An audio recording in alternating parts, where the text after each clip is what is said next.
All right, are you ready? Let's flip and go, man.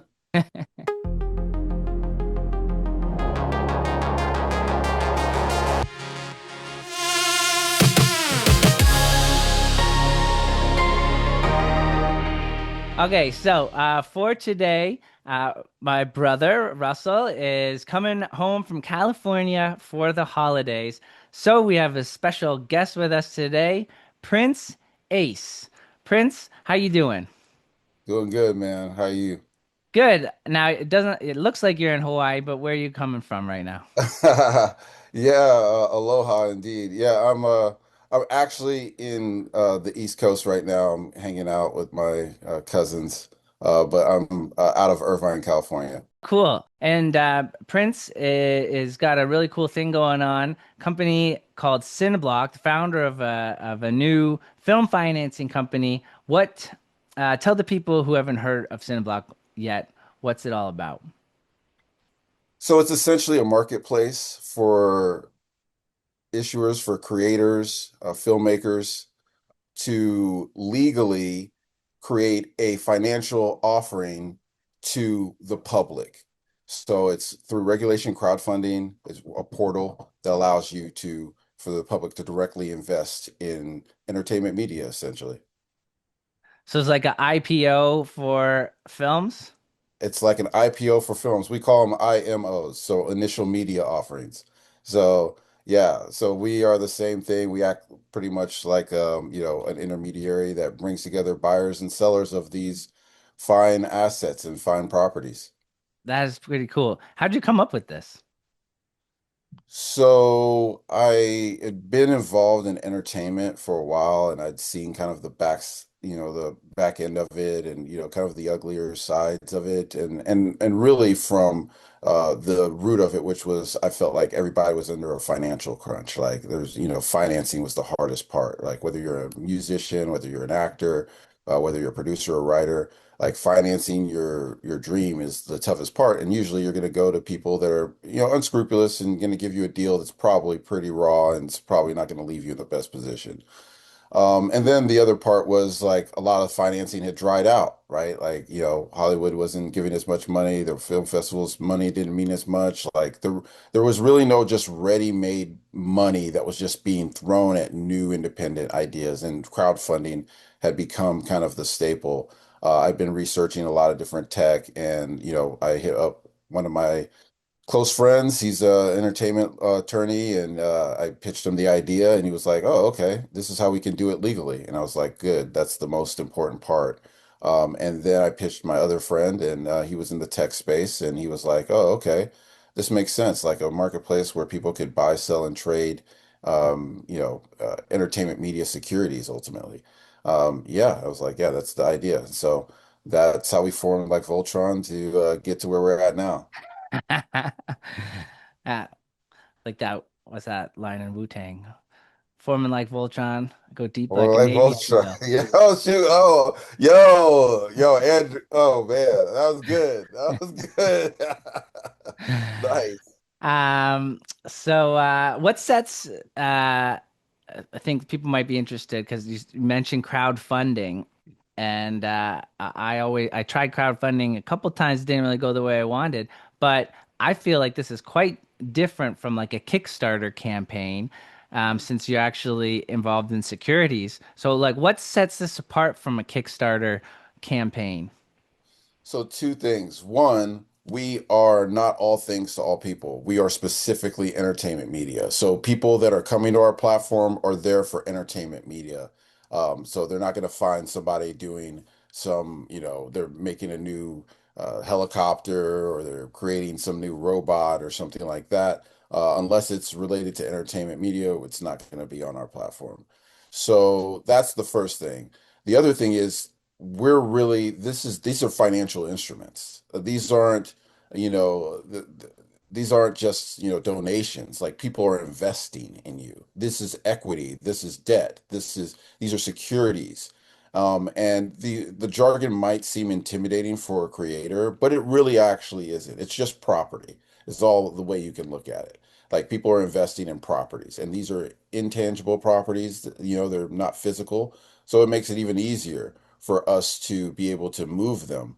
But the difficulty is that there's a lot of opacity in the media world in general. Like you don't really know what's going on. So it's kind of like trying to look underneath the like murky waters for a crocodile, but there's crocodiles everywhere in this business. So the transparency as an investor is important to us, and the transparency for the issuers is important for us, and the agency for the issuers to be able to make their own financial decisions and control their IP and their financial fate. So those are the kind of the two broad-reaching areas where we felt we could we could provide value ultimately. So yeah, we're supporting what you watch, right? Like most of the time we're just passive, we're just looking on the TV and everything or the phone and everything's just you're just consuming, consuming, consuming. But now you're curating at a different level when you're an Right. investor. You're like, oh shoot, like this is what my portfolio looks like. These are the movies and the shows and the media that I believe in. I'm going to invest directly in it, and I'm don't have to do all the heavy lifting. They're going to do it, but I get a piece of the profit. And then maybe I get to go to a show or two, or maybe I do get a hat too on top of it. But those are just bonuses. This is really about being impactful with the actual IP that's being shown. And it feels like it could be perpetual too, right? Because like if a show's doing well and you're investing in the show, then the show's going to keep running and it's not going to just all of a sudden get canceled because Every year Home Alone is on TV. Every year, Trading Places is on TV. Every year, all these same movies get this Christmas run, right? Same with Halloween, same with all these other, like there's just times when your time is up here, maybe it's a long time from now, or it's just like it becomes a cult thing and it's every year people are watching it. It's a lot easier to do that when everybody's like, there's a bunch of people that are invested in you though. Like they're gonna watch it anyway, because they believed in it from the beginning. So it gives life to your project too. Like it keeps the blood flowing through it when there's people that are out there that believe in it just beyond the money. sounds awesome. And so do you think that this will help democratize film production? It should, like that's our goal.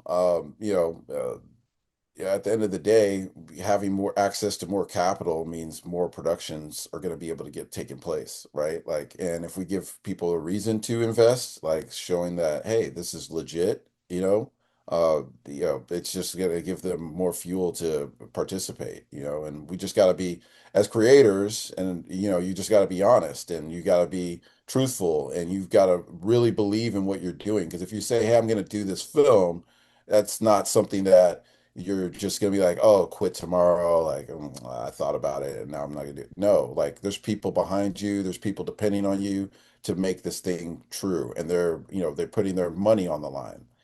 So that's comes with a lot of risk and it comes with a lot of cojones too. So credit to those people for doing that.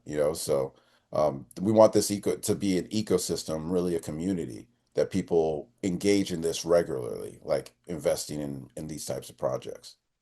Day trading for films. That would be, I mean, maybe one day.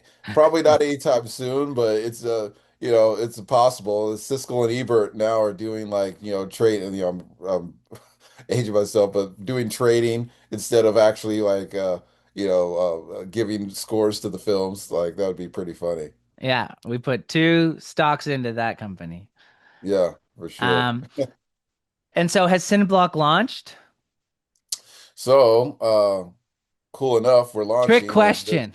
yeah, and there's a really really cool project that we're launching. We understand that AI is here and that it has a lot of power to do good and potentially power to do bad. But we are banking again, like I say, on the good side, trying to look at things from a positive spin on how we can use this to enhance the industry versus fighting back against something that is just clearly going to be a part of our everyday lives in production going forward. So, with that being said, Awake is going to be our first premiere project that we're launching, and it is the it is the brainchild of the Oh man wait, that you see here. I forgot that's not where my So camera is. My camera is over here. Oh, okay. Oh, there we go. There we go. Yep. The brainchild of the man you see here, and we are excited and ecstatic to put this out there and to be a part of this special offering. Yeah, and we're stoked, Russell and I. Um, uh, you know, first launch, correct? Me if I'm wrong. Yes. First launch from This is it. CineBlock. This is our beta, and we're running it. And we wanted something that was impactful, that was cool, that was, that was sexy. Like we wanted something that people were gonna be like, "Yo, what is that? That looks interesting." And it's right now, like AI is hot right now. People are talking about it. Filmmaking and generative AI is important right now. We're working with another company that's doing AI. They do commercial AI commercials. They've done some for some great big brands. They're really surging out there. Shout out to Jethro Roth Kushel, who's also a part of our team. But yeah, this is a great project. Thank you so much. That's nice to hear. If you want to learn more about it, you can check it out. We'll have some links below, and you can read more about the project and also about Synblock. Um, Anything else that you wanted to talk about? Yeah, I was gonna ask you, like, what are your goals like with this? Like, what are you thinking? Like when you came up with this, like, what is your vision like for the future of AI filmmaking and for Awake in general? For the film? Yeah, that's a great question. Of all the directors that I've looked at to sort of emulate their careers, they all wrote and directed independent feature to get started. And in most cases, it was a genre film. So I thought, sci-fi is a genre that I really love. Looking at films like Aliens and Terminator, two James Cameron films actually. Avatar, also another one. And he wrote Terminator, the first one, and sold it for $1 on the condition that he could direct that film. So I wrote Awake to with a simple plot in mind of a guy, kind of trapped in his condo with his computer. So it could be simple to shoot, and then bought some motion capture suits to help produce it in Unreal Engine. Um, because that was cheaper than what it would cost to produce an independent film with 20 actors and 10 sets. I can see the costs from working in the industry, so I wanted something I'd be able to do. And right around that time, basically, is when AI also started to come in. So I look at Awake as not only a way to make a cool debut film, but as sort of an opportunity to really showcase what is possible with one person that has a dream, or two people, and how that can build, and then other people like yourself can get involved, and it can become something special to help launch um, innovations. So, yeah, I think that's kind of the best way to Absolutely. look at this project. It was all a dream. Word Up Magazine. Yo, right on, dude. Right on. That's true. Cool. Yeah. All right. After that Wu-Tang bar, I was like, oh, yeah, he's real. Like he's in. He's in. Yeah.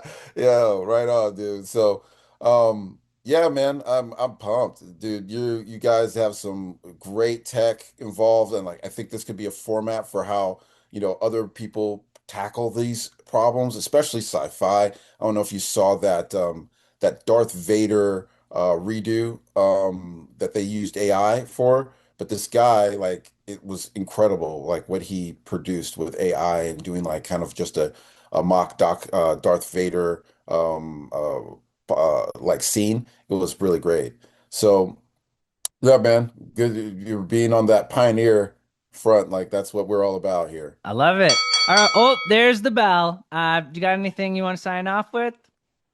Yeah, you guys, whether you're a creator or you're an investor or just someone who's a fan, go and check out cineblockfilms.com. And that is going to be one heck of a ride because The the future future is is yours. yours. Love That's it. right. Awesome. Thanks for your time.